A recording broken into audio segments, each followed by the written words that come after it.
Hey everyone, I hope you're all doing well. I want to make this video because I've noticed over the past year that my most popular video seems to be where I speak about my experience at film school, specifically at NYU Tisch.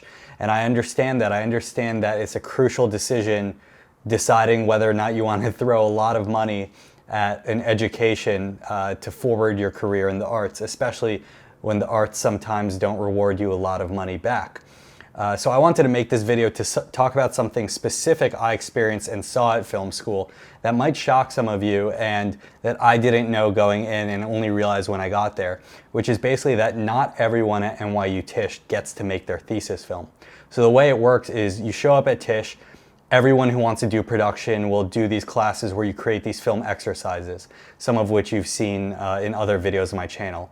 Then after that, if you want to continue in production, you take an intermediate production course. Everyone can take this class, everyone can make a film in this class up to 8 minutes, but it's a serious major production, a major set with, could be dozens of people, and I'm soon going to put up a video from the film I made in that class. But the thing is with that class is you only get a $500 allotment, which is a good amount of money, but not for a film. For most films you need a fair amount more money, but Tisch does provide you with equipment and their insurance. Then after that class, which you usually take your sophomore, junior year, you go to a thesis class if you want to continue in production. And a lot of people don't do it for various reasons. It's a huge commitment, it's a very serious class, and again, this is the class where you are not guaranteed to get your film made. So the name of this class is Advanced Production. And this is considered your thesis class. And the way it works is this is a year-long course, 2 semesters. And in the first half of the semester, you basically spend it with the class developing your idea and preparing to pitch it to everyone.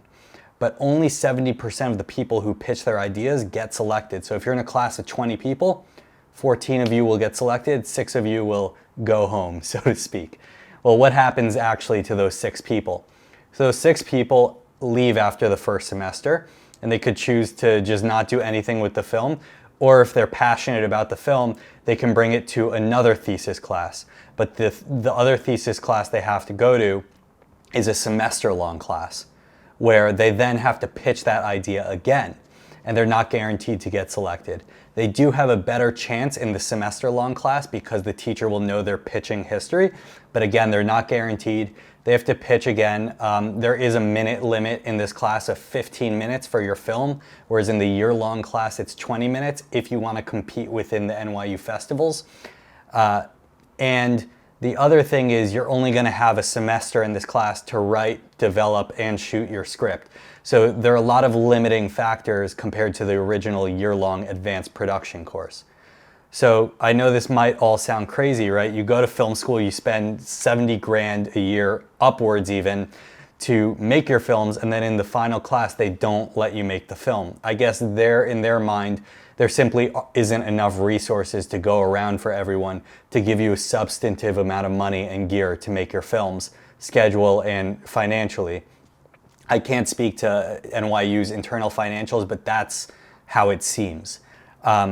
The other thing, and I think there's a subtle tinge of this, is that they're basically saying, this is what it's like on the outside world. Not explicitly, but this is kind of the feeling of you're going to be competing to get your film made, and if your film's not good enough, it's not going to get chosen, which I respect. I respect that notion because in the outside world, it's 100 times harder to get your film made. 70% of people getting their films made, that's a really high percentage.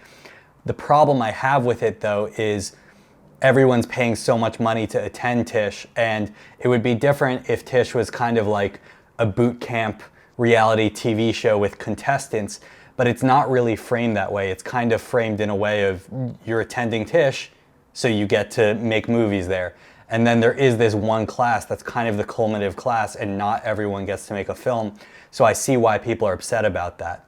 But anyway, I wanted to share that with you in case it may sway your decision one way or another. And I'm not trying to dissuade you one way or another.